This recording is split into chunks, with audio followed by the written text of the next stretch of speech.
ये वाला इसका सबसेट है, लेकिन ये वाला इसका सुपरसेट है। और अगर ये मैं ऐसे बोलूँ कि ये वाला इसका सुपरसेट है तो भी बात गलत नहीं होगी। यानी कि जिस सेट में उसके चाइल्ड सेट से कुछ ज़्यादा वैल्यूज़ हों वो होता है सुपरसेट। जिस सेट में उसके पेरेंट से कुछ कम वैल्यूज़ हों, यानी उसके पेरेंट वाली सारी ही हों लेकिन उसमें से कुछ कम हों, अब अगर यहाँ 1 to 4 हो तो वो इसका सुपरसेट, इसका सबसेट नहीं है। जिस चाइल्ड में सारी वैल्यूज़ ही हों लेकिन जो वैल्यूज़ हों वो कुछ कम हों लेकिन जो हों वो वही हों जो उसके पेरेंट में है, तो वो सबसेट होता है। अब टाइपस्क्रिप्ट और जावास्क्रिप्ट का भी यही आपस में रिलेशनशिप है। क्या रिलेशनशिप है? मैंने लफ्ज़ बोला TypeScript is superset of JavaScript. इसका मतलब ये है कि टाइपस्क्रिप्ट में जावास्क्रिप्ट से फंक्शनैलिटी कुछ ना कुछ कम है या ज़्यादा है? ज़्यादा है। यानी जो कुछ जावास्क्रिप्ट में है वो सारा कुछ ही टाइपस्क्रिप्ट में एज इट इज़ है। यानी कि फॉर लूप्स हैं, इफ एल्स है, वाइल स्विच स्टेटमेंट है, लूप्स हैं, एरेज हैं, ऑब्जेक्ट्स हैं, वेरिएबल्स हैं, वो सारा कुछ क्या है इसके अंदर मौजूद है जावास्क्रिप्ट के अंदर। लेकिन टाइपस्क्रिप्ट ने एक चीज़ उसके ऊपर ऐड कर दी, वो है types. JavaScript is a loosely typed language. JavaScript को बोलते हैं कि इसकी टाइप्स पहले से डिफाइन नहीं होती, इसलिए इसको बोलते हैं लूजली टाइप्ड लैंग्वेज। इंटरव्यू में भी आपसे पूछा जा सकता है कि JavaScript is a loosely typed और स्ट्रांगली टाइप्ड। लूजली का अपोजिट क्या है? स्ट्रांगली।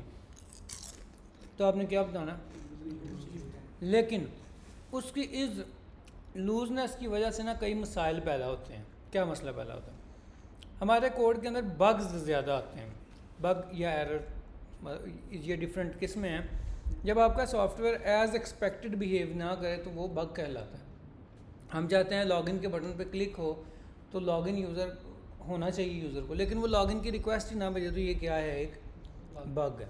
अच्छा, जावास्क्रिप्ट के साथ टाइप्स ना होने की वजह से बग्स आते हैं। इसका हल लोगों ने निकाला, लोगों ने जिन्होंने जावास्क्रिप्ट बनाई थी, इसी तरह कुछ ग्रुप ऑफ पीपल ने टाइपस्क्रिप्ट इन्वेंट की। एक्चुअली ये गूगल ने इन्वेंट की थी। अच्छा, उसमें उन्होंने क्या किया कि सारी जावास्क्रिप्ट ही रखी, उसमें एक चीज़ ऐड कर दी जो है टाइप्स।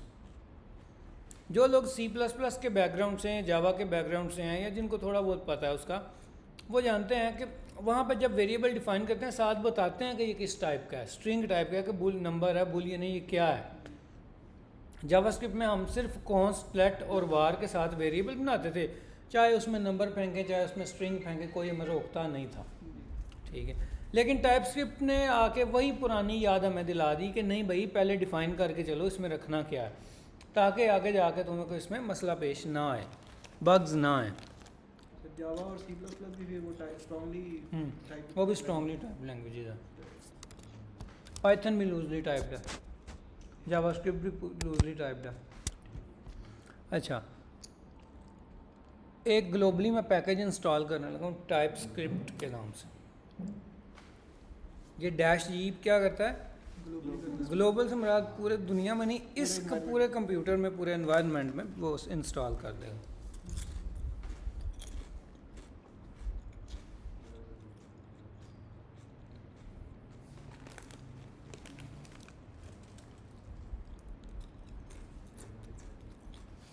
ये क्यों चाहिए? अच्छा, ये इसलिए चाहिए कि आप जो जावास्क्रिप्ट या टाइपस्क्रिप्ट लिख रहे हैं ना, जो टाइपस्क्रिप्ट लिख रहे हैं वो आपके ब्राउज़र को भी नहीं समझ आती,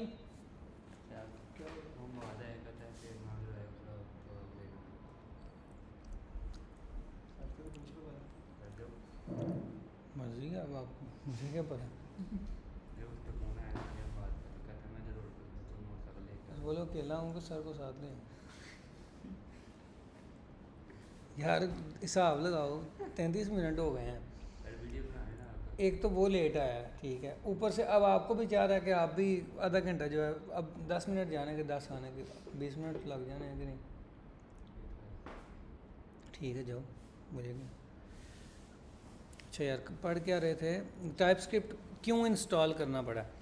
ना ही नोड.जेएस को ना ही ब्राउज़र को जावास्क्रिप्ट अभी तक हमने दो जगहों पे चलाई है। एक फ्रंट एंड एप्लीकेशन बनाते वक्त उसको ब्राउज़र में रन किया है। बैकएंड एप्लीकेशन जब एक्सप्रेस में बनाई तो किधर रन किया? Node.js में। हाँ, पोस्टमैन से उसको टेस्ट किया। असल में जो रनिंग एनवायरनमेंट है ना उसके, वो ये दो हैं। एक Node.js एक एनवायरनमेंट है, दूसरा ब्राउज़र उसका रनिंग एनवायरनमेंट था। दो जगहों पे हमने, यानी एक बैकएंड पे और एक फ्रंट एंड पे यूज़ किया। ना ही बैकएंड को ना ही फ्रंट एंड को टाइपस्क्रिप्ट का पता कि वो क्या होती है। टाइपस्क्रिप्ट को पहले हम वापस, यानी एज ए डेवलपर हम लिखेंगे टाइपस्क्रिप्ट, ये वाला एक कंपाइलर है। ये क्या करेगा? हमारे टाइपस्क्रिप्ट के कोड को कन्वर्ट करेगा जावास्क्रिप्ट में। अच्छा, जब ये जावास्क्रिप्ट में, यानी इसकी कमांड के साथ इसको रन करेंगे तो वो क्या कर देगा? उसको जावास्क्रिप्ट में कन्वर्ट कर देगा। जब वो उसको कन्वर्ट कर देगा तो फिर वो जो जावास्क्रिप्ट में कन्वर्टेड कोड है वो हम एक्चुअली ब्राउज़र में या Node.js में रन करते होते हैं। बैकएंड या फ्रंट एंड के लिए यूज अच्छा, टाइपस्क्रिप्ट यूज़ करने के लिए सबसे पहले एक typescript.config.js फाइल बनाते होते हैं। इसके लिए भी JS ही होती है एक्सटेंशन। ये है, JSON भी चल जाएगी। tsconfig.json, सॉरी,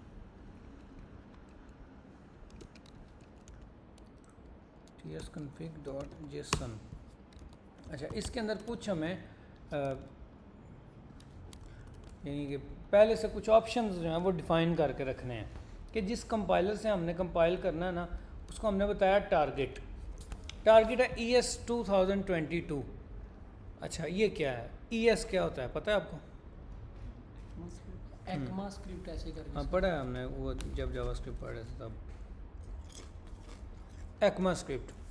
अब हमने 3 टर्म्स पढ़ ली हैं, जावास्क्रिप्ट, टाइपस्क्रिप्ट और तीसरी अब आ गई ECMAScript। अच्छा, ECMAScript ना एक स्पेसिफिकेशन है।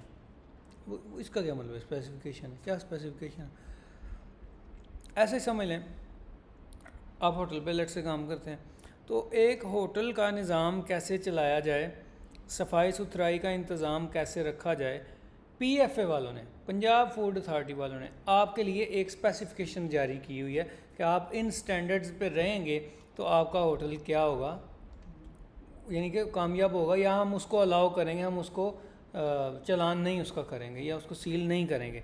कब नहीं करेंगे? जब इस स्पेसिफिकेशन पे आप पूरा उतरोगे। ECMAScript एक्चुअली जावास्क्रिप्ट की स्पेसिफिकेशन है। अच्छा, किसके लिए? ब्राउज़र्स के लिए। किन ब्राउज़र्स के लिए? अब ब्राउज़र्स कौन कौन से हैं? क्रोम है, फायरफॉक्स है, सफारी है, एज है। ये सारे ब्राउज़र्स वो हैं जो जावास्क्रिप्ट को रन करने की अहलियत रखते हैं। ECMAScript एक ऑर्गेनाइजेशन है जिन्होंने स्पेसिफिकेशन दी कि सारे ब्राउज़र्स इस तरह की जावास्क्रिप्ट जब लिखी जाएगी तो कंपाइल करेंगे। अब जो ब्राउज़र्स इसको सपोर्ट करेंगे वो ब्राउज़र्स अच्छे ब्राउज़र्स माने जाएंगे। तो ECMAScript कोई लैंग्वेज नहीं है, क्या है? स्पेसिफिकेशन है या स्टैंडर्ड है। हाँ, दूसरा वर्ड इसके लिए स्टैंडर्ड है, जो कि इन्होंने एक ऑर्गेनाइजेशन ने वर्ल्ड वाइड ने डिफ़ाइन किया हुआ है कि ये स्टैंडर्ड है, इसके ये जावास्क्रिप्ट तुमने एक्सेप्ट करनी है। हर ब्राउज़र को उन्होंने बताया हुआ है। अब जो ब्राउज़र इस स्पेसिफिकेशन को मान के चलते हैं उन पे ये ECMAScript रन हो जाती है।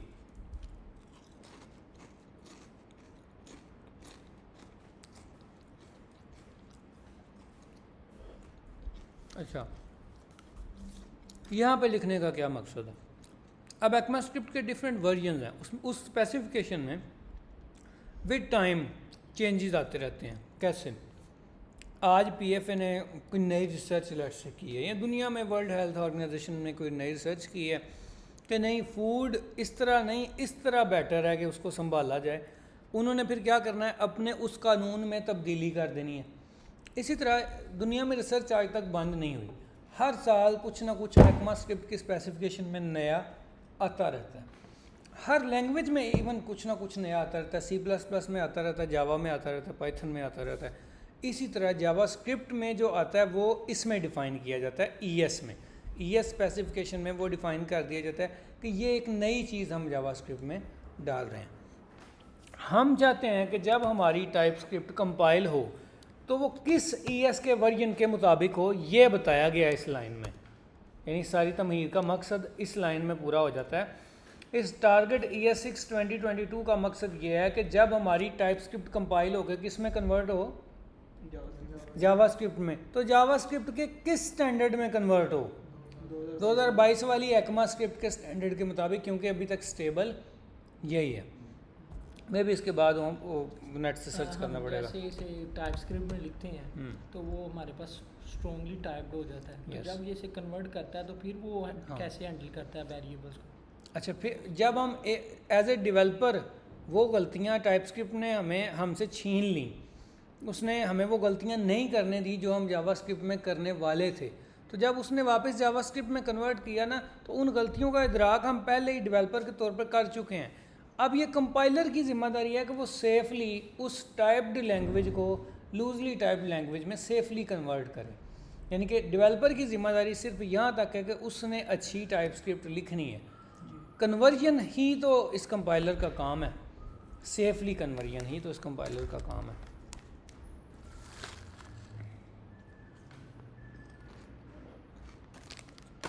वैसे ही है जैसे हमारा VS कोड है, हमारा कोड को चेंज करता है और मतलब कंपाइलर नहीं, VS कोड क्या चेंज करता है?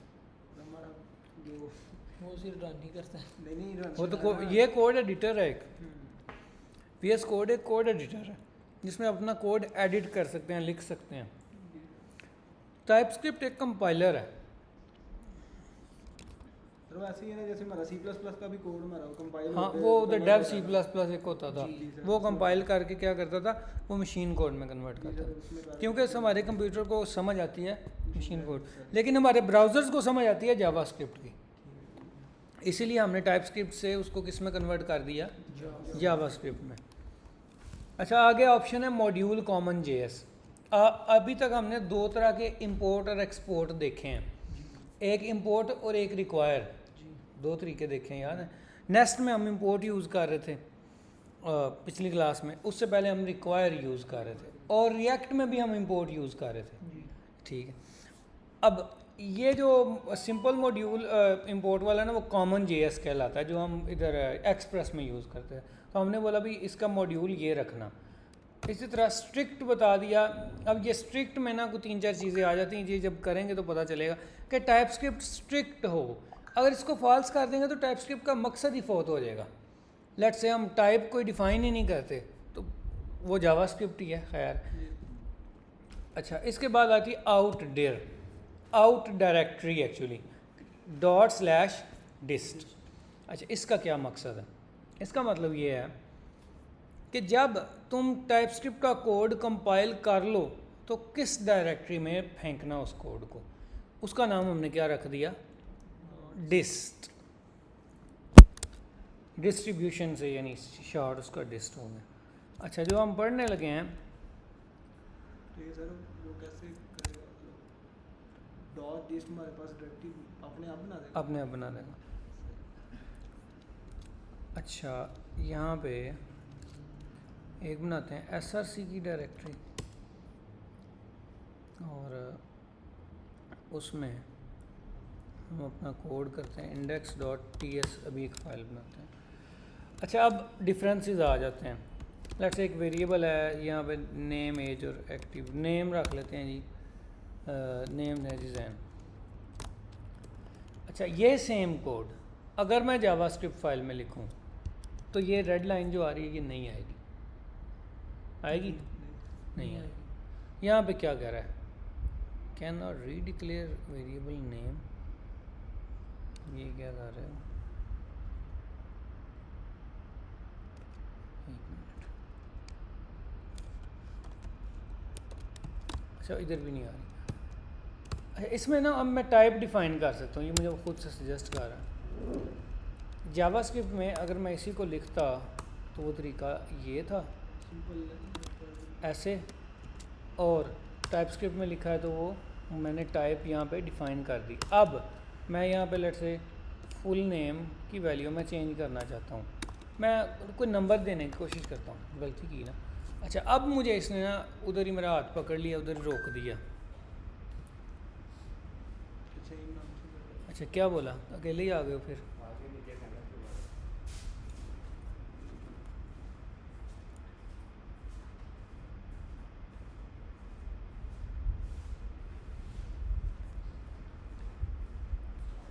वालेकुम सलाम।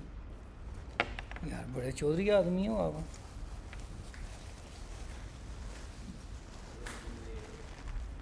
इधर से बंदा मंगवाया, मुझे लेके जाओ आगे।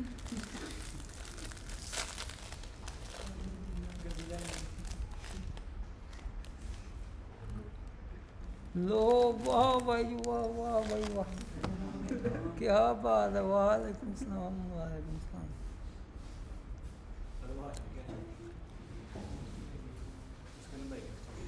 हम उसका मुझे पता है।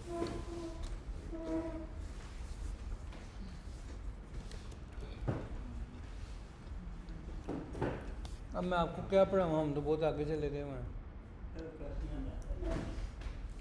क्या पढ़ाऊँ, क्या खैरियत थी वैसे करेंगे।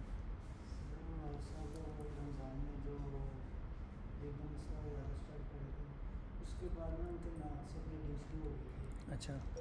सवाल उनके नाम से डिग्री हुई है तो ना हमने नीचों के लेके गए हैं, तो उन्होंने कहा कि इधर हम पट्टी कर देते हैं, अगर नाम कीना तो फिर आपने ना गोंदा वाली ले जाए। तकरीबन हम 7 दिन घर आए हैं, आके मैं सिर्फ वो देखने गया, घर गया था नहीं, घर आया तो उन्होंने कहा कि गोंदा वाली चले। वो उधर चले गए हैं, उसके उधर से तकरीबन मेरे ख्याल में 6-6:30 हम घर आए। अगले दिन भाई साहब ने उनको सुबह से मैं दुकान पर बैठा हूँ, तो मैंने कहा मेरी बेटी से कहा मैं दुकान पर।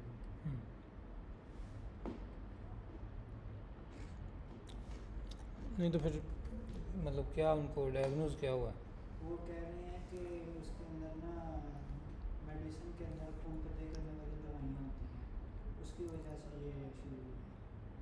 वो उन्होंने बंद की थी 3-4 दिन। तो अब ठीक है। हाँ जी।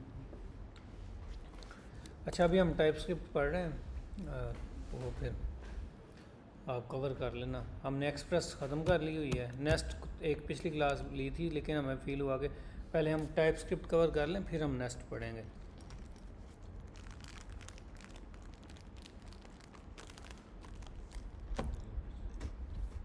अच्छा, ये सेम कोड अगर जावास्क्रिप्ट में लिखा जाता तो इशू नहीं था, इसका सबूत ऑब्वियसली हम यहाँ से ले भी सकते हैं। ओ ये यहाँ पर तो डिफाइन ही ना करने देगा, कोई इशू है नहीं। टाइपस्क्रिप्ट में वो क्या कह रहा है, एरर ऊपर ही दे रहा है। क्या एरर है?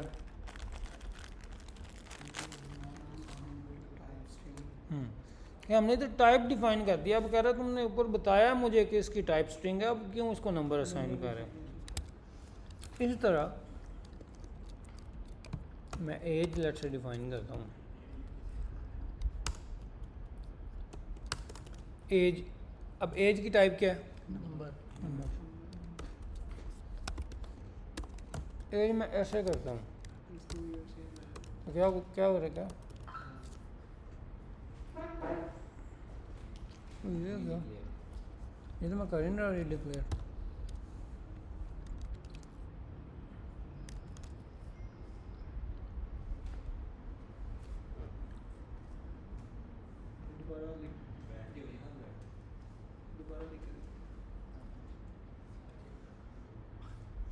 वो होगा ना, वो जो हम पैकेज में एक दफ़ा ही नाम इस्तेमाल कर सकते हैं उसका हो।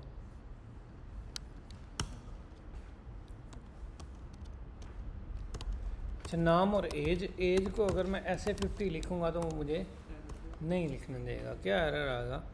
The string is not assignable to type number, कि अब तुम स्ट्रिंग असाइन कर रहे हो किसको? नंबर को। इसी तरह आप बूलियन को ये असाइन करेंगे, let's say is active user, Boolean true, और यहाँ पे मैं एक्टिव यूज़र को कहता हूँ यस। अब इस यस का मतलब भी एक्टिव है, उस ट्रू का मतलब भी एक्टिव है, लेकिन ये जावास्क्रिप्ट में तो ठीक होता, टाइपस्क्रिप्ट ने क्या किया, इसको डिनाई कर दिया।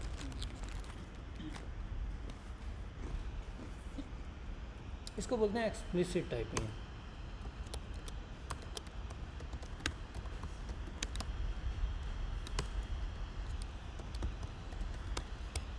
इम्प्लिसिट टाइपिंग ये है, अगर मैं नई भी टाइप अलग से डिफाइन करता तो भी अब यहाँ पे टाइप स्क्रिप्ट क्या कर रही है, टाइप इन्फर कर रही है। इन्फर लफ्ज़ का मतलब पता क्या होता है, क्या होता है? दोबारा नहीं, रेफर नहीं कर रही, अंदाज़ा लगाती है। टाइप स्क्रिप्ट ने क्या किया यहाँ पे, वो तुक्का लगाया, वो जो आमिर खान वाला तुक्का। आमिर खान फोत हो गया हुआ ना, आमिर लियाकत खान कराची वाला, ये उसके बाद तुक्का लगाओ मुसलमानों वाला। टाइप स्क्रिप्ट ने तुक्का लगाया और उस तुक्के को फिर उसने ठीक समझ लिया। अब बजाय मैंने यहाँ पे टाइप नहीं डिफ़ाइन की, लेकिन फिर भी मैं अगर यूज़र नेम में कोई नंबर डालूँगा फिर भी वो मुझे सेम ही एरर देगा, number is not assignable to type string. कि भाई ऊपर तुमने पहली दफ़ा जब इसको कोई वैल्यू दी थी तो क्या किस टाइप की दी, अब भी तुमने इसको स्ट्रिंग ही देनी है, इसको वापस तुम नंबर में कन्वर्ट नहीं कर सकते। अलग से डिफाइन मतलब जैसा पहले किया वो नहीं करो, ना भी करना तो खुद ही कर लो।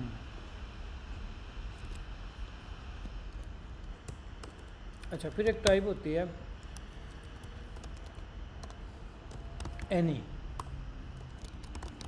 क्या टाइप है जी, एनी, कुरातुल ऐन वाली एनी नहीं, एनी। एनी मीन्स कोई भी, कुछ भी, एनी मीन्स कुछ भी। अच्छा, ये अब लूज़ टाइपिंग है फिर से, जो यानी हम कभी चाहते ही हैं, कभी दिल कारी पड़ता है, कभी कोई मजबूरी बन जाती है कि यार टाइप ना मैंने डिफ़ाइन नहीं करनी। अच्छा, टाइप डिफ़ाइनिंग में ना अगर एक फ़ायदा है ना कि हमारे बग्स कम आते हैं, एक नुकसान है कि कोड लिखने में टाइम ज़्यादा लगता है। आप कोई ऐसा काम कर रहे हैं जिसमें आपके पास टाइम नहीं है कि आप अलग से टाइप एंड डिफ़ाइन करते फिर, आप क्विकली अपना काम मुकम्मल करना चाहते हैं, तो आप एनी लिख के, तो एनी लिखना ऐसे ही है जैसे आप जावास्क्रिप्ट लिख रहे हैं। जब आपने टाइप नहीं डिफ़ाइन की, अब मैं यूज़र को यहाँ पर नंबर दे देता हूँ ना, उसे कोई टेंशन नहीं। क्यों? क्योंकि मैंने उसको क्या टाइप दी, एनी।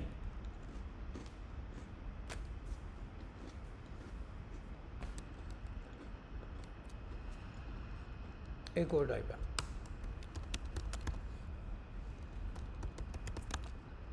टाइप यूज़र की बजाय इसको बोलते हैं एज नहीं, अच्छा ठीक है, वेरिएबल का नाम चेंज कर दिया। इसकी टाइप क्या है जी, अननोन। अब दिखने में ऐसे लगता है अननोन एनी जैसी ही है, क्योंकि अननोन का मतलब ये है कि मुझे नहीं पता टाइप, एनी का मतलब भी है कि जो मर्ज़ी टाइप रखा। हालांकि इन्हीं दो लफ्ज़ों में फ़र्क है। एनी का मतलब है इसको जो भी टाइप दे दो, अननोन का मतलब है मुझे टाइप नहीं पता।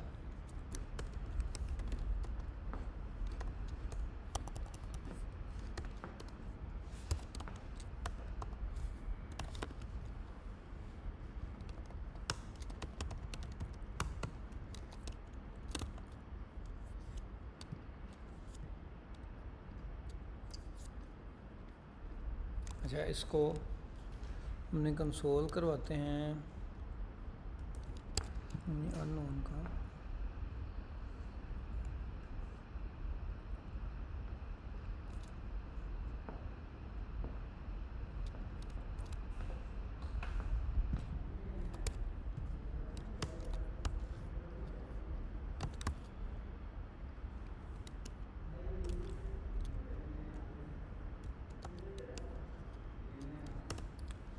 इसकी एग्जांपल ये बेस्ट है, एक वैल्यू ली, उसकी टाइप क्या डिफ़ाइन की, अननोन। उस वैल्यू के ऊपर मैंने एक फंक्शन कॉल कर दिया to upper case. To upper case किस पे कॉल होता है, किस टाइप पे, स्ट्रिंग बेस्ड, स्ट्रिंग पे कॉल होता है। अच्छा, अगर यही टू अपर केस मैं फुल नेम पे कॉल करूँ, कोई एरर आ रहा नहीं है। अच्छा, इसी तरह मैं वैल्यू पे जब करता हूँ ना तो एरर आता है। अब देखने वाली बात ये एरर क्या है और उसको कैसे रिजॉल्व करना। कोड ये कह रहा है कि value is of type unknown. अब टाइप स्क्रिप्ट का उसूल ये है कि जब तक किसी भी वेरिएबल की वैल्यू किसी भी वेरिएबल की टाइप नॉन होनी चाहिए, यानी कि उसको पता होनी चाहिए, आप कोई भी ऑपरेशन फिर ही परफॉर्म कर पाएंगे। अननोन के साथ आप कोई ऑपरेशन परफॉर्म नहीं कर सकते। अच्छा, इस यानी कि जब आप एनी लिखेंगे ना कोई तो भी कर सकते हैं। एनी का मतलब है कि तुम छोड़ो जो भी है, मुझे पता है। यानी हम टाइपस्क्रिप्ट को सिंपल वर्ड्स में कह रहे हैं कि तुम छोड़ो जो भी इसकी टाइप है, मुझे पता है। लेकिन जब हम अननोन कहते हैं इसका मतलब है कि मुझे भी नहीं पता, ना तुम्हें पता है ना मुझे पता है। अच्छा, टाइपस्क्रिप्ट कहता है जब पता ही नहीं तो फिर इस पर कुछ भी काम तुम नहीं कर सकते। कब कर सकते हो? जब तुम इसको नैरो डाउन करोगे। क्या करोगे? नैरो डाउन करोगे। वो कैसे करना है? वो ऐसे करना है कि ऊपर एक चेक लगाओ पहले कि अगर तो type of value is equal to string है।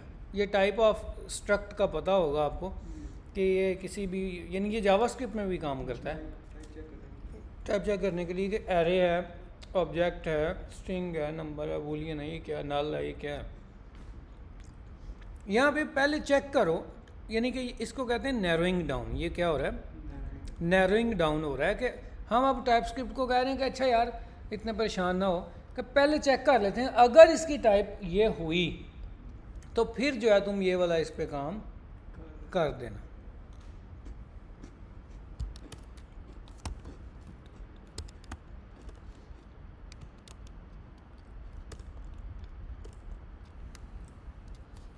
मैं इसको वैल्यूज़ एंड दे भी रहा हूँ, लेकिन यहाँ पे ये इन्फर नहीं कर रहा। क्यों? क्योंकि मैंने ऊपर अननोन कह दिया हुआ है उसको। ये मुझे नीचे ही लाना पड़ेगा, उसको नैरो डाउन ही करना पड़ेगा। तो ये 5 टाइप्स अभी हमने पढ़ी, स्ट्रिंग, नंबर, बूलियन, एनी और अननोन। अच्छा, इसके अलावा अब हम देखते हैं फंक्शंस में कैसे टाइप्स डिफाइन होती हैं। लेट्स से कॉन्स्ट, सम या ग्रीट। अननोन का फ़ायदा क्या होगा? बाकी तो हमें पता नहीं, ये हम नहीं कर सकते। ट्राई कैच के अंदर जब कैच ब्लॉक के अंदर हमें एरर मिलता है, उस एरर की टाइप बाय डिफ़ॉल्ट अननोन होती है। अब हम वहाँ पे एक चेक लगाते हैं, if type of error is equal to object, तो फिर बाकी वाला काम करो जी। उस जगह पे काम आ जाता है। और भी यूज़ केसेस जब इसमें फिर फर्दर काम करें तो निकल आते हैं।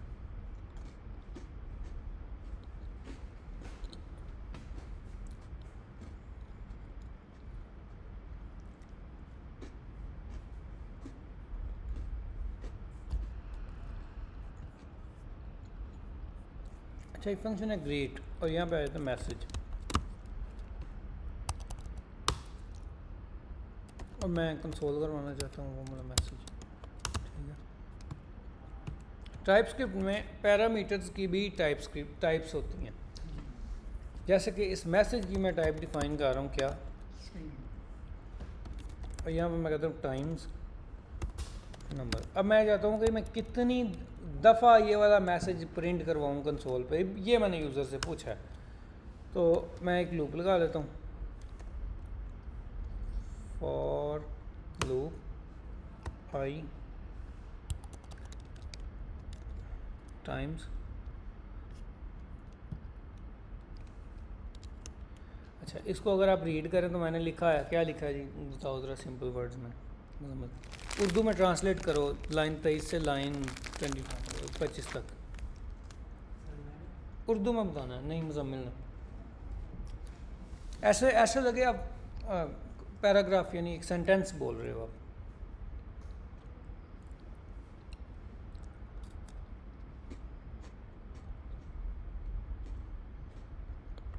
चलो ये असलान साहब सेंटेंस बोलना है आपने, इसको उर्दू में ट्रांसलेट करना है सर।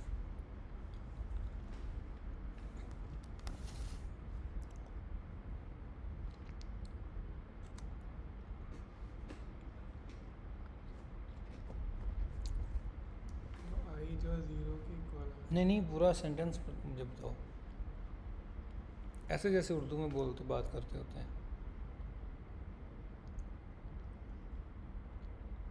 बताओ के अंदर जितना ये लूप रिपीट करेगा जितनी दफ़ा टाइम्स के अंदर जो अमाउंट या वैल्यू हम रखेंगे उतनी दफ़ा मैसेज जो हम देंगे उसको रिपीट करेगा।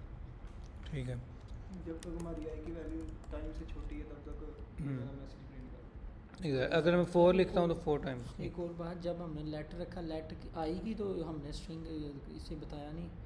नहीं, लूप के अंदर नहीं बताना होता। वो नहीं बताना। नहीं, यहाँ पे जब अलग वेरिएबल्स डिफाइन करें, जी फंक्शंस के अंदर पैरामीटर्स एक्सेप्ट करें तो बताते होते हैं। अच्छा, दूसरी ये बात बता सकते हैं, यहाँ भी लिख लो, मैटर नंबर है, सॉरी मैटर नहीं करता, लेकिन ना लिखें तो भी हमने टाइपस्क्रिप्ट में देखा है तो कि वो इन्फर कर लेती है। अब यहाँ पे लेट से नीचे आ जाते हैं, मैं आई को कहता हूँ आई ये है, मुझे एरर देगी टाइपस्क्रिप्ट जी खुद से। क्या एरर है? वो सेम एरर जो ऊपर आ रहा था, string is not assignable to type number.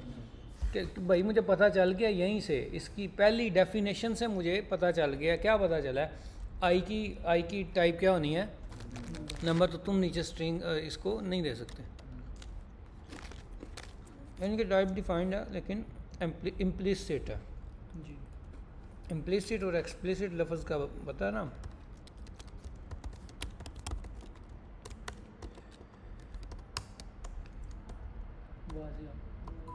Explicit का होता है कि खुद से कहना, किसी को खुद से कहना। जैसे कि अपनी क्लास की एग्जांपल ले लें कि आपको बार बार कहा जाता है कि यार टाइम पे आ जाया करो टाइम पे, ये एक्सप्लिसिट हो। हालांकि इम्प्लिसिट है, यानी इम्प्लिसिट का मतलब होता है कि कहे बगैर ही किसी को बात समझ जाना। अब आपको भी तो पता ही है 5 बजे क्लास होती है, क्यों जी? ठीक है, सबको पता ही है ना 5 बजे क्लास होती है और हफ्ते में 2 बार होती है। लेकिन अगर ये खुद से आपको पहली दफ़ा बता दिया गया है, दैट्स इट। अगर बार बार बताया जाए ये फिर क्या होगा? एक्सप्लिसिट। इम्प्लिसिट मैसेज एक बड़ा वर्ड यूज़ होता है इंग्लिश कन्वर्सेशन में। इम्प्लिसिट मैसेज कि आप ज़ुबान से कोई बात बोल के ना बताएं, आप अपनी हरकत और सकनात से अगले को कोई मैसेज पहुंचाएं ताकि अगला अलर्ट हो जाए। ये आप इम्प्लिसिट मैसेज उसको दे रहे हैं। आपकी किसी बंदे के साथ नहीं बनती, चलते चलते आपने ऐसे कर, अब उसको इम्प्लिसिट मैसेज चला गया कि इसके दिल में मेरे लिए क्या है, कोई ना कोई शुभार है, कोई ना कोई मामला चल रहा है। ये इम्प्लिसिट है। तो टाइपस्क्रिप्ट यानी इम्प्लिसिट का क्या, उसने क्या किया? इन्फर किया और उसने तुक्का लगाया उससे। फिर अगला बंदा भी फिर तुक्का लगाता है, यार पता नहीं की गल। अच्छा, पता नहीं की क्या, लेकिन ठीक। अच्छा, फिर एक चीज़ होती है फंक्शन ओवरलोडिंग। जावास्क्रिप्ट में ये नहीं होती यार।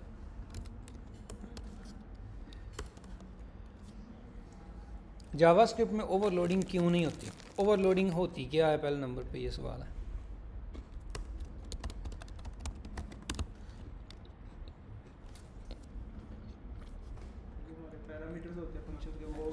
Same name different parameter, same names different types. नाम क्या है इसका भी? ए, इसका भी, इसका बी, इसका बी।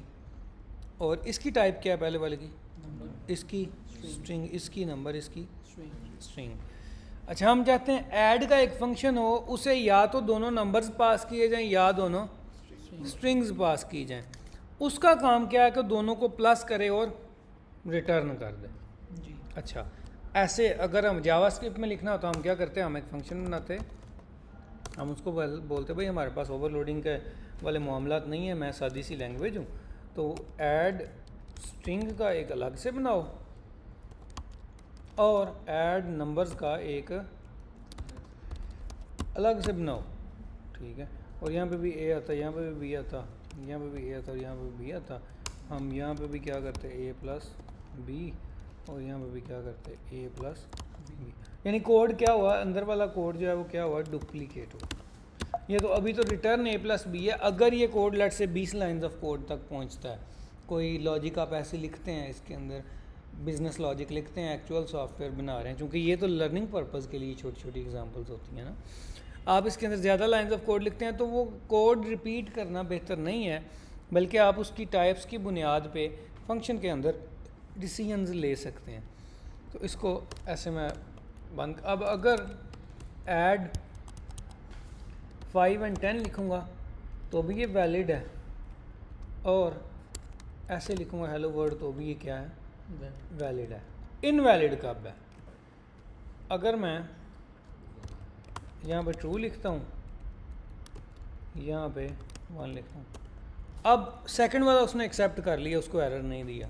क्यों? क्योंकि वो इस पे आके वैलिड हो जाता है। ट्रू जो है वो ना इसमें है ना इसमें है, यानी उसकी टाइप मैच ही नहीं होती। और एरर क्या है? No overload matches this call. कितने ओवरलोड हैं? एक ये और दूसरा यानी एक ओवरलोड 1 ऑफ 2, टोटल 1 ऑफ 2। जैसे कि आपसे कोई पूछे कितने एग्ज़ाम्स हो गए हैं, 3 ऑफ 7 हो गए हैं जी, 4 ऑफ 7 हो गए हैं, 5, यानी टोटल में से इतने हो गए हैं। तो एक तो ये नंबर हमें बता रहा है कि टोटल ओवरलोड्स इस फंक्शन के हमारे पास कितने हैं कोड में डिफाइंड, 2। उन 2 में से जो पहले का मसला है वो ये है कि यानी मसले 2 आए हैं, हालांकि एक मसला है क्या, दूसरे 2 क्यों आए हैं कि भाई ये जो वैल्यू है वो ना तो पहले ओवरलोड से मिलती है ना ही दूसरे ओवरलोड से मिलती है। और दोनों में उसके जो मसले हैं वो ये हैं, argument of type boolean is not assignable to parameter of type number.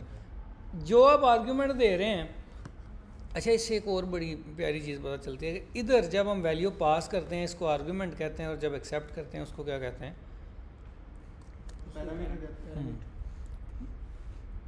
Argument of type boolean is not assignable to parameter of type number. दूसरे वाले में मसला है आर्ग्यूमेंट ऑफ टाइप बूलियन, क्योंकि यहाँ से बूलियन ही पास हो रहा है, is not assignable to parameter of type string, कि ना वो नंबर में एक्सेप्ट हो रहा है और ना वो सर वैसे एनी में क्यों नहीं हो रहा तीसरे फंक्शन में? इसकी तो टाइप एनी है, कोई नहीं हो सकता है। ये सिर्फ उसकी इम्प्लीमेंटेशन है, ओवरलोड्स इधर डिफाइंड है। अच्छा इसके अलावा हाँ एक और चीज़ हो सकती है,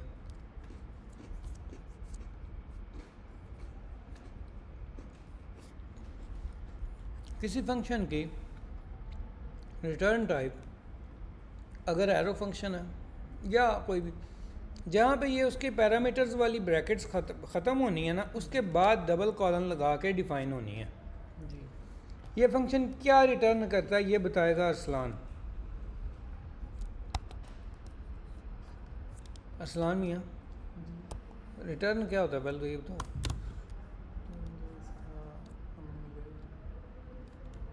क्या रिटर्न ऑन इन्वेस्टमेंट,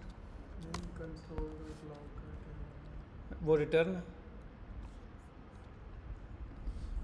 बताओ जी रिटर्न क्या होता है? रिटर्न करेगा उसकी टाइप क्या है? हाँ इसकी इस फंक्शन ग्रीट फंक्शन की रिटर्न टाइप क्या है? वॉइड है। वॉइड है। क्यों?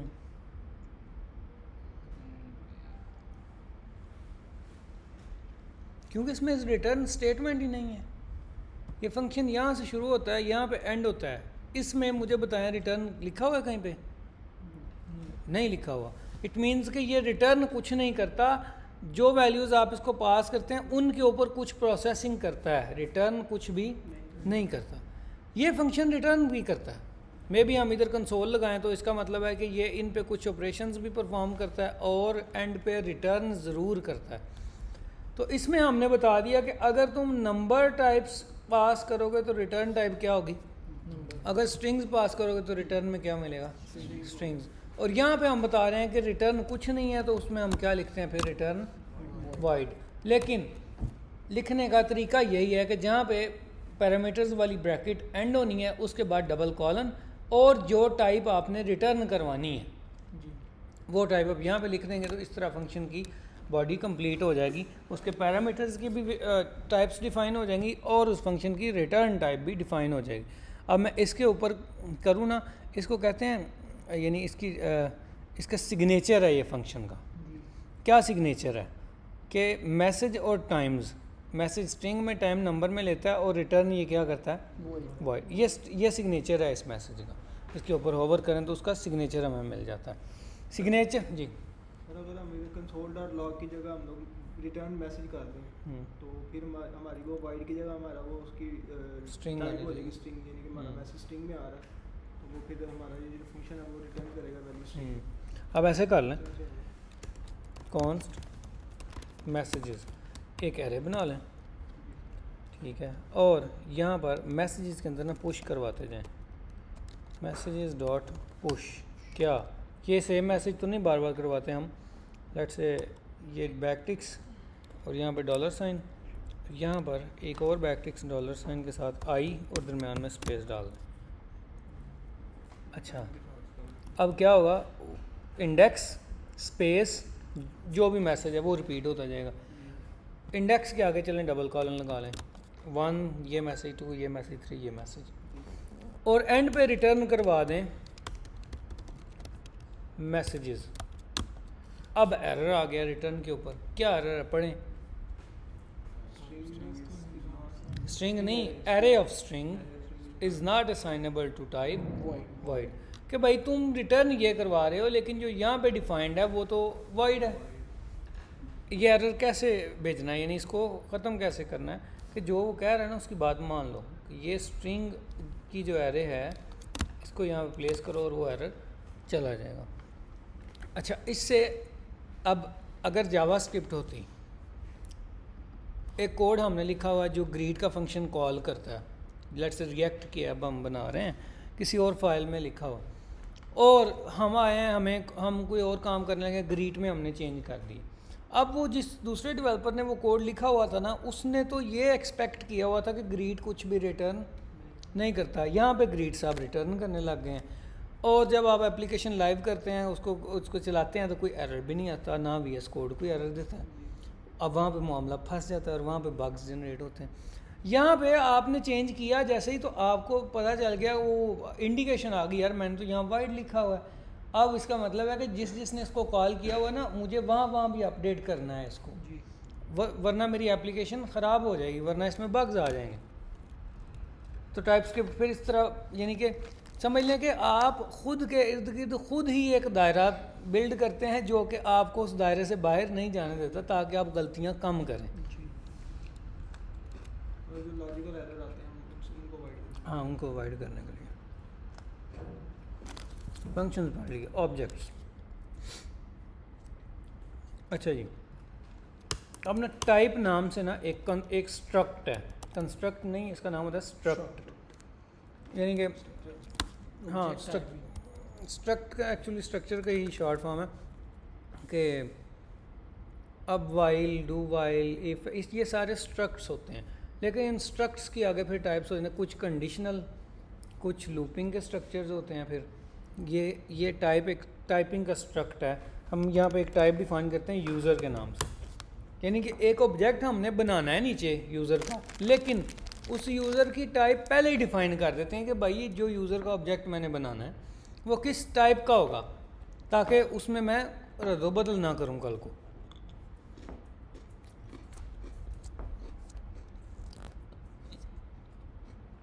या इसको दूसरे लफ्ज़ों में ऐसे समझें, नोड.जेएस में हमने देखा था कुछ मॉड्यूल्स होते हैं, कोर मॉड्यूल्स, कुछ कस्टम बिल्ड होते हैं। ये जो टाइप्स अभी तक हमने पढ़ी ना, string, number, Boolean, any, unknown, ये हैं बिल्ट इन टाइप्स। अब कुछ टाइप्स हम खुद से डिफ़ाइन करना चाहते हैं। एक यूज़र है, मैं उसकी यानी शेप खुद से डिफ़ाइन करना चाहता हूँ कि मेरे यूज़र के अंदर क्या क्या है। ये चले ऑटो फिल हो जाएगा। यूजर डिफाइंड जैसे फंक्शंस होते हैं, जैसे हाँ। वो डिफाइंड करते हैं। अच्छा, अब मेरे यूज़र के अंदर full name, age, is active, ये मेरे यूज़र का एक ऑब्जेक्ट है, और ऑब्जेक्ट मैं ऐसे डिफ़ाइन करूँगा। अच्छा, फुल नेम,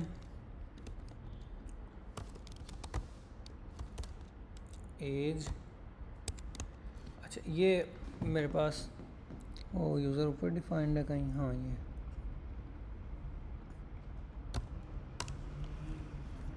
अच्छा, और इस एक्टिव यूज़र की बजाय मैं सिर्फ ऐसे लिख देता हूँ इस एक्टिव। कोई एरर आया? नहीं, लेकिन मैं चाहता हूँ मेरी पूरी एप्लीकेशन में जहाँ यूज़र डिफ़ाइन हो ना वो इसके तहत हो। यानी ये समझ लिए एक कॉन्ट्रैक्ट डिफ़ाइन कर दिया मैंने between a team of developers. मेरी टीम में 10 लोग हैं, उन 10 के 10 को मैंने बाउंड कर दिया कि जब तुमने यूज़र डिक्लेयर करना है या यूज़र के ऑब्जेक्ट के अंदर से कोई प्रॉपर्टी एक्सेस करनी है, अब नीचे कोई बंदा एक पेज बना रहा है, लेट से कार्ट का पेज है या प्रोडक्ट्स का पेज है या यूज़र्स की लिस्ट है, और वहाँ पे यूज़र डॉट वो बेचारा एक्सेस कर रहा है। ये जावास्क्रिप्ट की बात कर रहा हूँ, आपने डिफ़ाइन कर दिया हुआ है, ये आपने डिफ़ाइन उसके अंदर उस की का नाम क्या रखा है, इज़ एक्टिव, तीसरा बंदा जो एक्सेस कर रहा है वो पुरानी सूरत हाल के मुताबिक कर रहा है, जावास्क्रिप्ट ने उसमें एरर नहीं दिया। अच्छा, अब आप जैसे ही इस यूज़र की टाइप डिफ़ाइन करेंगे ना कि भाई ये यूज़र इस टाइप का होना चाहिए, जो मैंने कस्टम टाइप डिफ़ाइन की है, ये क्या है, कस्टम टाइप डिफ़ाइन की है, उस टाइप का मेरा यूज़र होना चाहिए, तो उसके नीचे एरर आ जाएगा। क्या, ऑब्जेक्ट लिटरल में only specify non properties. Object जो है वो सिर्फ जो जिन प्रॉपर्टीज़ का उसको इल्म है ना, सिर्फ वो वाली डिक्लेयर करवा सकता है। And is active does not exist in type user, कि इज़ एक्टिव यूज़र में नहीं है। कौन सी है इज़ एक्टिव यूज़र, तो एग्जैक्टली वही कीज़ उन्हीं टाइप्स के साथ, यानी जब हम वही Node.js वाला पैटर्न कि जब हम कस्टम मॉड्यूल्स भी बनाते हैं तो हमें सहारा कोर मॉड्यूल्स का लेना ही पड़ता है, उनके ऊपर बनाते हैं कस्टम मॉड्यूल। तो कोर जो टाइप्स हैं वो उनको मिला के ही हम कस्टम टाइप बना रहे हैं। स्ट्रिंग, नंबर, बूलियन, ये यानी कि आप गिनती का कोई भी हरफ बना लें, लेट से आप 10 लाख की अमाउंट लिख लें, 0 से 9 ही यूज़ होगा, क्योंकि नंबर है दुनिया में 0 to 9 डेसिमल वाली लैंग्वेज में। क्यों 10 लाख लिखना हो तो 0 to 9 तो अलावा कुछ लिखिया कभी, 0 to 9 के अंदर है ना। तो अगर टाइप्स भी खुद से डिफ़ाइन करने क्या हुआ, अगर हमने खुद से टाइप डिफ़ाइन करनी है तो वो प्री डिफ़ाइंड टाइप्स को ही यूज़ करके डिफ़ाइन करनी है। अच्छा,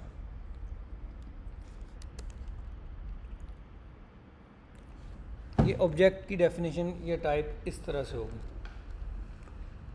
नेक्स्ट हम क्या पढ़ सकते हैं, इंटरफेसेस। अच्छा, ये टाइप और इंटरफेसेस में ना बड़ी डिबेट चलती है, इतने भी नहीं, लेकिन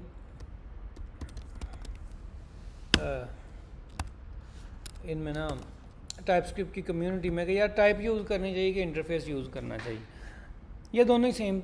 लेट्स से अब मैंने ये इंटरफेस डिफ़ाइन किया, आई यूज़र, इंटरफेस मोस्टली लोग आई से स्टार्ट करते हैं, ये इंटरफेस यूज़र है, और इसको ऐसे रख दिया।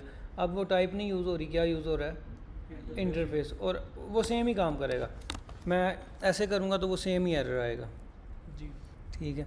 अच्छा, लेकिन डिफरेंस क्या है और कौन सा, यानी यूज़ हो सकता है, लेट्स से आप लेट्स से फ़र्श तोड़ना है, आप हथौड़े से भी तोड़ सकते हैं, तो ईंट पकड़ के उसके ऊपर मारें तो टाइल फिर भी टूट जाएगी, यानी कि वो काम आपका उससे हो जाएगा।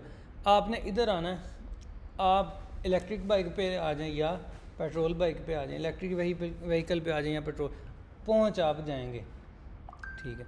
यानी कि ये भी यूज़ हो सकता है, लेकिन सवाल ये पैदा होता है कि कौन सा कहाँ यूज़ करना है, इसका आंसर मैंने देना है, ठीक है, ये पूछना है, ठीक है। अच्छा, इंटरफेस यूज़ होगा जब हम क्लासेस पढ़ेंगे। टाइप्स मोस्टली यूज़ होती हैं ऑब्जेक्ट्स की डेफिनेशन में, ठीक है। अच्छा, क्लासेस में क्या होता है, क्लास में ना एक वर्ड होता है इम्प्लीमेंट्स,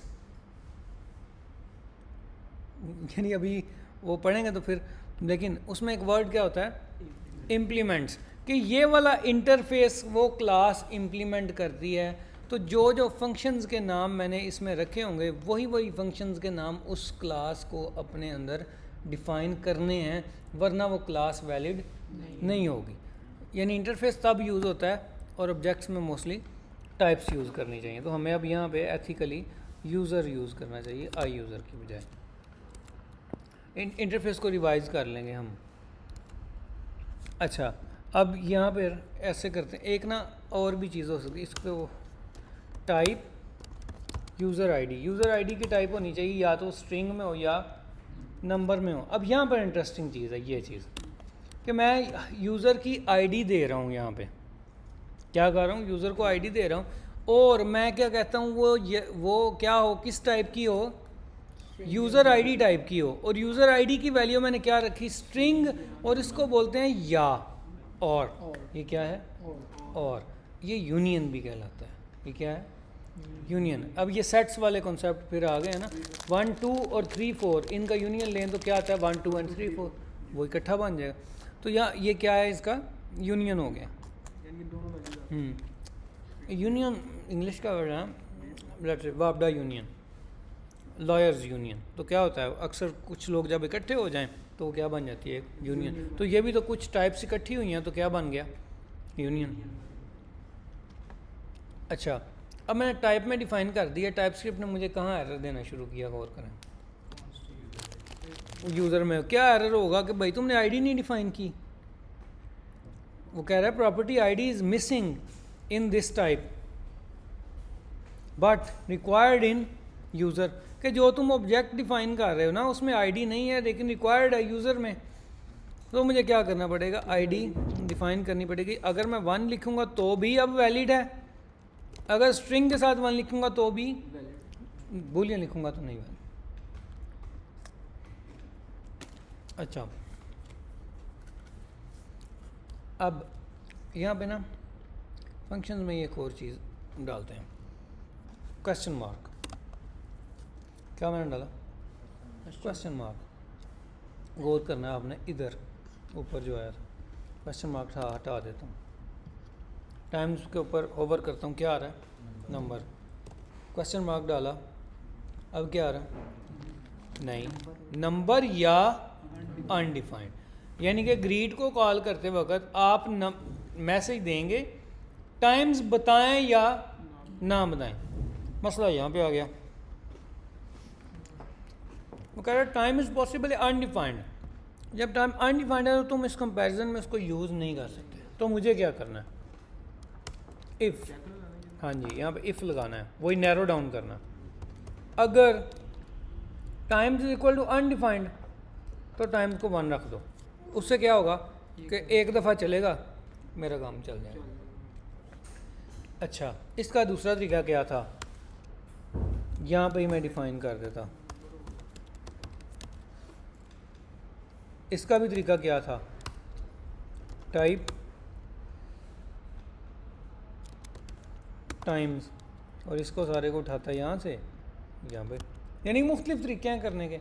अब एक काम 3 ही तरीक़ों से हो रहा है, अलग से टाइप डिफ़ाइन कर दें, इधर डायरेक्टली ये वाला लिख दें एक्सप्रेशन, या यहाँ पे क्वेश्चन मार्क डाल दें। तो क्वेश्चन मार्क डालने से क्या होगा कि जो भी टाइप आगे लिखी है उसमें और आ जाएगा अनडिफाइंड के साथ। क्वेश्चन मार्क फिर क्या इंडिकेट करता है कि ये वैल्यू ऑप्शनल है। ये वैल्यू क्या है, ऑप्शनल। इसको रिमूव करता हूँ, इसको क्वेश्चन मार्क देता हूँ, ऐसे ग्रीट को कॉल करता हूँ, ग्रीट हेलो एंड 3 नहीं देता, फिर भी एरर नहीं आया। कैसे एरर आएगा, क्वेश्चन मार्क ख़त्म किया, इसने मुझे बोलना शुरू कर दिया कि एक्सपेक्टेड 2 आर्गूमेंट्स बट गॉट, कि इस ग्रीट ने जो तुमसे एक्सपेक्ट किया हुआ है कितने आर्गूमेंट्स हैं, 2, तुम कितने पास कर रहे हो, 1, दूसरा भी 2। यानी मेरा हाथ रोक लिया उसने। अगर क्वेश्चन मार्क डाला, अब मैंने ख़त्म किया तो वो मेरा हाथ नहीं रोक रहा। अब उसके लिए ये वाला कोड क्या है, वैलिड है।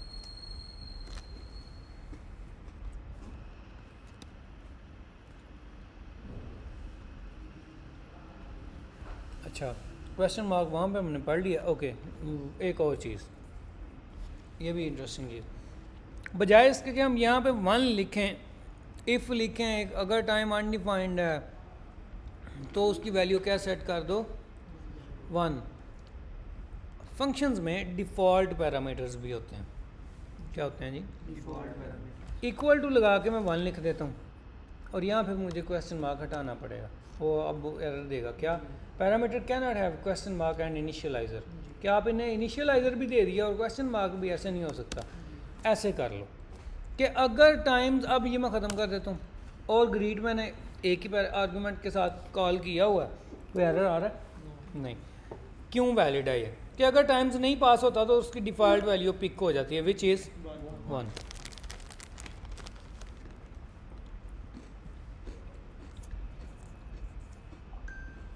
ओके, इसको इधर लाते हैं। अब इस एक्टिव यूज़र को ऐसे ही आप क्वेश्चन मार्क के साथ डिक्लेयर कर सकते हैं। और हाँ, इधर भी चलो कर लेते हैं। लेकिन अगर मैं यहाँ पे नहीं देता ना तो कोई मसला नहीं इतना, लेकिन जैसे ही मैं एज को ख़त्म करता हूँ ना तो यूज़र एरर देने लग जाता है। एरर क्या, property age is missing in type जो तुम आईडी स्ट्रिंग और फुल नेम स्ट्रिंग तुमने यहाँ पे दिए हैं ना, उनमें मिसिंग है, लेकिन रिक्वायर्ड है यूज़र टाइप में जो तुमने यहाँ पे डिफ़ाइन किया। एक हाल ये है कि मैं एज में भी क्वेश्चन मार्क लगा दूँ या फिर यहाँ पे एज डिफ़ाइन कर लूँ। तो ये डिफ़ॉल्ट वैल्यूज़ कैसे देनी है, ऊपर देखा हमने ग्रीट में। ऑप्शनल पैरामीटर्स कैसे एक्सेप्ट करने हैं, या फिर टाइप्स में ऑप्शनल प्रॉपर्टीज़ कैसे रखनी है, ऑब्जेक्ट में ऑप्शनल प्रॉपर्टीज़ कैसे डिफ़ाइन करनी है, ये भी हमने देखा। आगे क्या हो सकता है? हाँ, हमने यहाँ पे देखा यूनियन। क्या देखा जी? यूनियन। अच्छा, एक और अब हम देखने जा रहे हैं इंटरसेक्शन।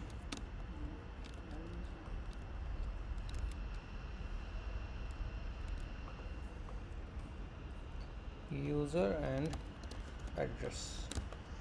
अच्छा, ये यूनियन इससे होता है, इंटरसेक्शन एक एंड के साथ डिक्लेयर होता है। एड्रेस में मैं कहता हूँ एड्रेस की भी चलो आईडी हो जाएगी, और स्ट्रीट, कॉलोनी, सिटी। अच्छा, अब मैं जब यूज़र डिफ़ाइन करूँगा, और मैं अब यहाँ पे बोलता हूँ यूज़र एंड एड्रेस, कि भाई मेरा यूज़र जो मैंने डिफ़ाइन करना है ना, उसके अंदर यूज़र वाली कीज़ भी हों और एड्रेस वाली कीज़ भी हों। अब मैं इसको ओवर करूँगा तो मुझे एरर मिलेगा कि ये वाली type is not assignable to user and address. इसके अंदर is missing the following properties. कौन कौन सी? एड्रेस के अंदर स्ट्रीट, कॉलोनी और सिटी, क्या है ये? मिसिंग। अब मैं, अच्छा, अब ये मुझे ना इंटेलिजेंस के तहत कंट्रोल आई प्रेस करूँगा, वो बताएगा कि कौन कौन सी मिसिंग है। स्ट्रीट, सिटी कराची, कॉलोनी गुलशन इकबाल और स्ट्रीट 1 खुद ही, जो वो गिटहब को पायलट मेरा टाइप कर रहा है खुद। अच्छा, ये अब यूज़र जो है वो मेरा पूरा हो गया, ठीक है। ये हमारे पास हो गया इंटरसेक्शन। टाइप नैरोइंग हमने देख लिया हुआ। इनम्स। अच्छा, लेट्स से मैं यूज़र के अंदर डेजिग्नेशन डिफ़ाइन करना चाहता हूँ।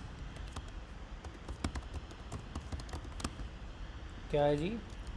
डेजिग्नेशन। अच्छा, इसमें यह है कि जो ऑप्शनल प्रॉपर्टी हो ना, प्रैक्टिस ये है, टाइप्स के पैरल नहीं देगा, उसको एंड पे रखना चाहिए। अच्छा, अब डेजिग्नेशन है जी सॉफ्टवेयर इंजीनियर, उसने खुद ही डाल दिया अभी। अच्छा, लेकिन अब एक बंदा सॉफ्टवेयर इंजीनियर ऐसे लिखेगा, यूज़र 1 लेट से, इसको ज़रा एड्रेस को हटाते हैं ना, अब वो एरर देने लग गया। सिटी कह रहा है इसमें है ही नहीं, तुमने क्यों डिफ़ाइन किया? सिटी रिमूव करूँगा, आगे वो कॉलोनी का एरर देगा। कॉलोनी रिमूव करूँगा, आगे फिर वो स्ट्रीट का एरर देगा। भी स्ट्रीट भी नहीं है, ठीक है, रिमूव कर देते हैं। अच्छा, अब ये यूज़र 1 डिफ़ाइन हुआ है, यूज़र 2 डिफ़ाइन करते हैं। अब कोई बंदा जो है ना, वो सॉफ्टवेयर इंजीनियर ऐसे लिख देगा। तीसरा पकड़ेगा, वो अपने हिसाब से लिख देगा, वो इसकी शॉर्ट फॉर्म लिख देगा। अच्छा, अब ये एक ना एसिमेट्री है, यानी कि एक मैस है जिसको हम ख़त्म करना चाहते हैं, और वो मैस ख़त्म होता है इनम्स से। किससे जी? इनम से। उस स्ट्रक्ट का नाम ही इनम है। अच्छा, अब इनम का नाम मैं रखता हूँ यूज़र रोल, और उसकी ये वैल्यूज़ हैं। अब ये यूज़र रोल यहाँ पे जब मैं यूज़र डिफ़ाइन करता हूँ ना, कहाँ पे यूज़र में, हाँ ये डिफ़ाइंड डेजिग्नेशन में, ये इनम उठा के मैं यहाँ पे रख देता हूँ। स्ट्रिंग, एम्प्टी स्ट्रिंग की बजाय मैंने उस स्ट्रिंग को क्या कर दिया? रेस्ट्रिक्ट कर दिया कि यूज़र इसके अलावा कुछ भी नहीं डाल सकता, ठीक है। तो अब एडमिन की मैं यहाँ पे रख लेता हूँ सॉफ्टवेयर इंजीनियर।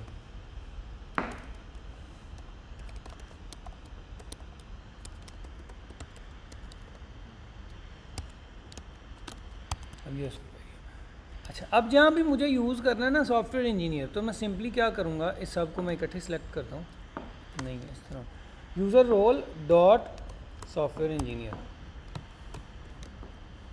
यानी कि डायरेक्टली नहीं मैं अब लिखूँगा, अब जो यूज़र रोल के अंदर सॉफ्टवेयर इंजीनियर की वैल्यू लिखी है ना, इस तरह एक्सेस करने से ऑटोमेटिकली डेजिग्नेशन के अंदर वो वाली वैल्यू पॉपुलेट हो जाएगी। अब मैंने यूज़र को रिस्ट्रिक्ट कर दिया, यूज़र से मुराद है मैं भी सॉफ्टवेयर इंजीनियर हूँ, आप भी उसी टीम में हो, दूसरे लोगों को मैंने पाबंद कर दिया इस चीज़ का कि भाई यहाँ पे गंदगी ना फैलाई जाए, कोड मेरा डिस्टर्ब ना किया जाए। मेंटेनेबल कोड जो है ना वो इस तरह बिल्ड होता है। इनम्स पढ़ लिए, सवाल तो नहीं है इसमें कोई, समझ आ रही है? जी इनम होता है कि आप किसी चीज़ की पॉसिबल वैल्यूज़ पहले से डिफ़ाइन कर दें। ओपन एंडेड स्ट्रिंग ना डिफ़ाइन करें, बल्कि आप पहले से उसको बता दें कि ये पॉसिबल वैल्यूज़ हैं जो अब यूज़र रोल की वैल्यूज़ एडमिन, यूज़र और ये हो सकती हैं। मसला ये था कि कोई बंदा यूज़र को ऐसे लिखेगा, कोई ऐसे लिखेगा, कोई ऐसे लिखेगा। बेहतर है कि हम खुद से डिफ़ाइन कर दें कि भाई यूज़र जब भी लिखना ऐसे ही लिखना और वो यूज़ ऐसे करना, यूज़र रोल डॉट यूज़र से, जिस तरह हमने user role dot software engineer use किया। अब क्योंकि हर बंदा सॉफ्टवेयर इंजीनियर अपने अपने हिसाब से लिखेगा, कोई ऐसे सिर्फ सॉफ्ट लिख के इस तरह बिल्कुल ही शॉर्ट कर देगा, कोई सॉफ्टवेयर पूरा लिखेगा, कोई सॉफ्ट इंजीनियर पूरा लिखे। बेहतर है हम खुद से अपने सॉफ्टवेयर में डिफ़ाइन कर दें। जब ये काम डेटाबेसेस तक पहुंचता है ना, डेटाबेस से फिर हम लेट से हमें क्यूरी करना है सिर्फ वो यूज़र जो सॉफ्टवेयर इंजीनियर है। अगर हमने सिमेट्री के साथ सेव करवाया होगा तो क्यूरी करना आसान होगा, वरना हम वहाँ क्यूरी लिखते फिरेंगे select star from user where designation is software engineer एक तरह से, फिर पॉसिबल वैल्यूज़ हम भी तुक्के मारेंगे, यूज़र ने ऐसे ना लिखा हो, ऐसे ना लिखा हो, और software engineer is equal to this, और software engineer is equal to this, और software engineer is equal to this. ऐसे तुक्के लगाते रहेंगे ना हम। दिखा सकूँ मेरे पास ये एसक्यूएल ओपन है, ऐसे लिखेंगे ना फिर हम select star from user where designation equal to, एक मैं लिखूँगा सॉफ्ट, यानी मैंने अब तुक्का लगाना है सॉफ्टवेयर इंजीनियर, वो सारे लगाने पड़ेंगे जैसे हाँ, जो भी पॉसिबिलिटी होगी। और ये जी पूरा लिखा हो,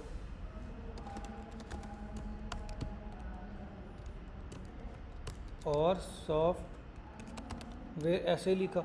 अब ये मे बी अनएंडिंग लिस्ट हो, बेहतर क्या है? बेहतर है हम पहले से डिफ़ाइन करें और यूज़र उसी को चूज़ करे, और मैं ये सिर्फ ये उठाऊं और ये लिखूं, बाकी और सारे क्या करूं, ख़त्म करूं। इसमें एक मसला ये है कि एन मुमकिन है कोई एक दो फिर भी मिस हो जाए, तो एक्चुअल काउंट तो ना मिला। मेरे बॉस ने मुझसे पूछा है मेरी कंपनी में सॉफ्टवेयर इंजीनियर कितने हैं, एडमिन कितने हैं, ऑफिस बॉयज़ कितने हैं, मैनेजर कितने हैं। मैं सॉफ्टवेयर इंजीनियर तलाश करने निकलूँ, मैं आधे सर्च कर सकूँ, आधे भूल जाऊँ। बेहतर है कि हमने पहले से डिफ़ाइन किया हो ताकि कोई भी मिस ना हो। इनम हो गया ये, और आगे हम हाँ क्लासेस आ गई हैं, वो फिर कल पढ़ेंगे। क्लासेस के मामला, क्लासेस अलग से एक सेक्शन रिक्वायर करती हैं।